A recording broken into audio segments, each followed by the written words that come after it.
The Prince Sultan bin Abdulaziz International Prize for Water is a leading scientific award for innovation in water research. Established in 2002 by His Royal Highness Saudi Crown Prince Sultan bin Abdulaziz, the prize recognises work that addresses today's water-related challenges in creative and effective ways. In order to award innovation in every aspect of water science, the Prince Sultan bin Abdulaziz International Prize for Water offers a suite of 5 prizes covering the entire water research landscape. The award ceremony for the 8th award was held at the United Nations headquarters in New York. For its 8th award in 2018, the Creativity Prize was awarded to the team of Dr. Andre Geim and Dr. Rahul Nair of the National Graphene Institute, Manchester University, for developing novel graphene oxide membranes that will enable energy-efficient and high-volume water filtration and desalination. We have found that this kind of membranes can be used as filters, first for large molecules, and then we went on and on, eventually showing that it's possible to use it for one-run desalination. You just press water through and get clean water on the other side. This prize is at the right time because this gives more visibility, and this tells the other players in the water field that, okay, look at this field and this is a promising material, and they could invest on this technology more.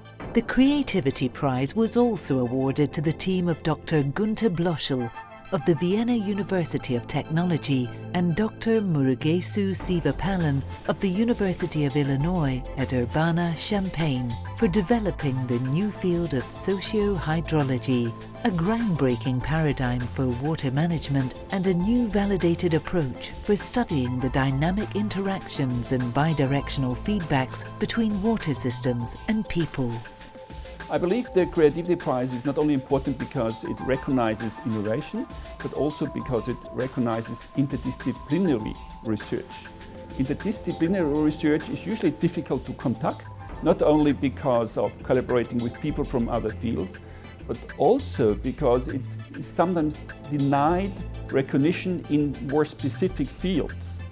And here I think this is the main importance of this prize, because it does recognize that working together between different fields, hydrology, between socioeconomics, has a lot of value both for fundamental research and for applied research and for society. I think that science and technology alone are not enough to address the water problems of the world. This is a realization that we come to, that we need to bring in the people, we need to bring social and cultural and political aspects. They are fundamental, as important as the scientific and technological issues. This was a realization that only came 5-6 years ago, and I think we launched the field at the right moment, so that's why I think we managed to get off the ground very quickly and without too much heartache. This award is an outflow of a long-standing collaboration Siva Sivapalan and I have over more than 30 years. And it is particularly heartwarming for me to receive the prize together with him for creating the field of socio-hydrology. The Surface Water Prize was awarded to Dr. Wilfried Brutzart of Cornell University for developing, demonstrating and validating a new theory that can generate unprecedented estimates of evaporation for the natural landscape. There are many awards that recognize contributions in mathematics, the Fields Medal, chemistry, physics, the Nobel Prize. But there is virtually no recognition of people working in the most important aspect of life on Earth, namely water.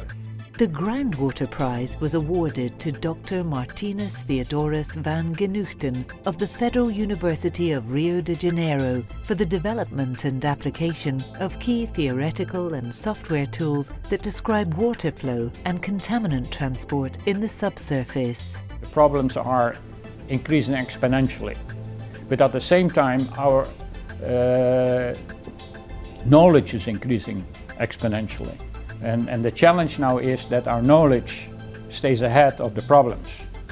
And the one thing that is important is to decrease then, or to apply our knowledge to our problems, which really means that we need to decrease the gap between state of the art and state of the practice. The Alternative Water Resources Prize was awarded to the team of Dr. Omar Yaghi of the University of California, Berkeley, and Dr. Evelyn Wang of MIT for creating a solar-powered device that uses an innovative porous metal organic framework, MOF, to capture water from the atmosphere. Having a simple device that runs on ambient sunlight with a simple material that can stay in that device for year after year after year, trapping water from the atmosphere and delivering liquid water for drinking is quite powerful. I like to sometimes say we can provide water where there is no water.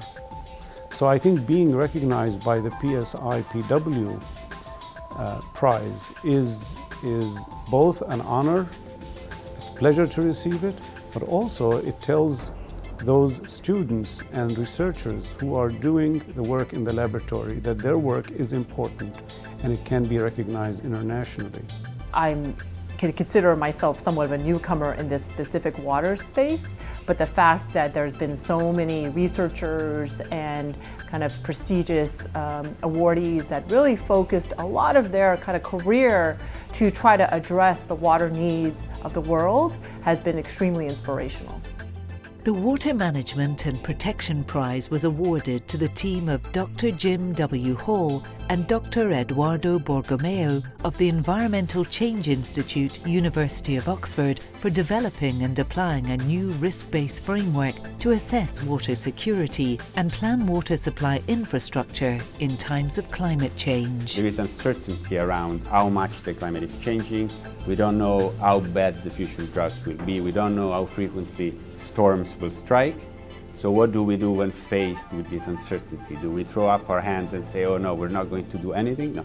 So our research tries to help water managers, and by that I mean the water utility, the people that are in charge of distributing water supplies. Our research tries to help them make sense of climate change and then take decisions, adapt to these climate changes in a way that is proportionate to the risks that they will be facing.